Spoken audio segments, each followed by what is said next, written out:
শুক্রবার মানেই হচ্ছে অনেক বেশি ব্যস্ততম দিন। সারাদিন হচ্ছে ঘরের এটা ওটা কাজ, স্পেশাল রান্নাবান্না, বাচ্চাদের সাথে টাইম স্পেন্ড করা। আসসালামু আলাইকুম, আপনারা সবাই কেমন আছেন?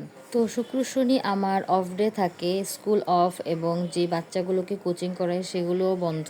তো শুক্র শনি আমি খুবই বেশি ব্যস্ত থাকি। এই তো সকালবেলা ঘুম থেকে উঠেই ঘরের কাজ শুরু করে দিলাম। ফার্স্ট অফ অল নাস্তা খেয়েই আমি ঘরের সব ফার্নিচার মোছামুছি শুরু করে দিয়েছি। পুরোটা সপ্তাহ জুড়েই হয়তো ঘরের টুকিটাকি কাজ করি, বাট ফার্নিচার মোছা একদমই হয়ে ওঠে না। তো শুক্রবারের দিন আমার এই কাজটা একদমই করতেই হবে। এমনিতেও আমার বাসা 4 তলার ওপরে, তো অনেক বেশি ধুলা পড়ে যায়। 2-3 দিন পর পরই আমার ফার্নিচার না মুছলে মনে হয় কয়েক মাস ধরে মুছি না। তো যাই হোক, আমার রুম পরিষ্কার করে এখন আমার ছেলের রুমটা পরিষ্কার করে দিচ্ছি। ও পড়ালেখার পর বই খাতাগুলো এমন করে রেখে দিবে যে মনে হয় কত জানি পড়ালেখা করে ফেলছে। তো ওর বিছানার বেডশিটটাও চেঞ্জ করে দিলাম। আর এখন সব ফার্নিচার ক্লিন করে দেন আমি এখন ঘর মপ দিচ্ছি। ঘর পরিষ্কার পরিচ্ছন্ন থাকলে আমার খুবই ভালো লাগে। এমনিতেও ঘর গুছিয়ে রাখলে আমার খুবই ভালো লাগে। তো ঘরের কাজ শেষ করে রান্না বান্না করতে চলে এসেছি। এসেই দেখি একটু গ্যাস নেই, এই যে একটুখানি গ্যাস আছে, ওটাতে পানি বসিয়ে রেখেছি। আজ আমি বিরিয়ানি রান্না করব।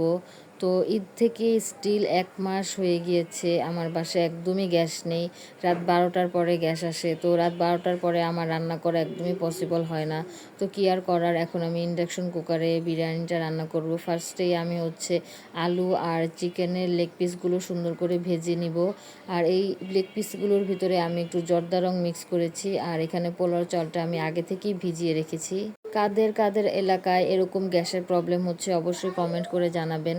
1 মাস যাবৎ আমাদের বাসায় এত গ্যাসের সমস্যা, কি বলবো, এত বিরক্ত লাগছে, এখন আর ভালো লাগে না এই ইন্ডাকশন কুকারে রান্না করতে। যাই হোক, এখন অল্প একটু গ্যাসে আমি বিরিয়ানিটা দমে দিয়ে দিলাম। অলমোস্ট আমার বিরিয়ানিটা হয়ে গিয়েছে। তো আজ ঘরের কাজ করতে করতে একদম 3টা বেজে গিয়েছে। তো অবশেষে আমি এখন খাবার সময় পেলাম। ঘরের কাজ একদমই শেষ হচ্ছিল না। আমি এমনিতেই সবসময় 2টার ভিতরে লাঞ্চ করার চেষ্টা করি, বাট ফ্রাইডে হলেই আমার একদম দেরি হয়ে যায়।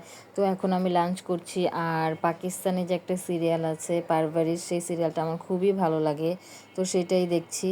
তো সন্ধ্যায় আমার হাজব্যান্ড বাসায় আসার পর, বাসায় এত বেশি গরম লাগতেছিল আর বাইরে এত বেশি বাতাস ছিল, তো ভাবলাম আমরা ছাদে যেয়ে একটু ঘুরে আসি। তো আমরা দুজন এখানে একটু দুষ্টামি করছিলাম, আর আমার ছেলে আমাদেরকে সুন্দর মোমেন্টটা ভিডিও করে দিয়েছে।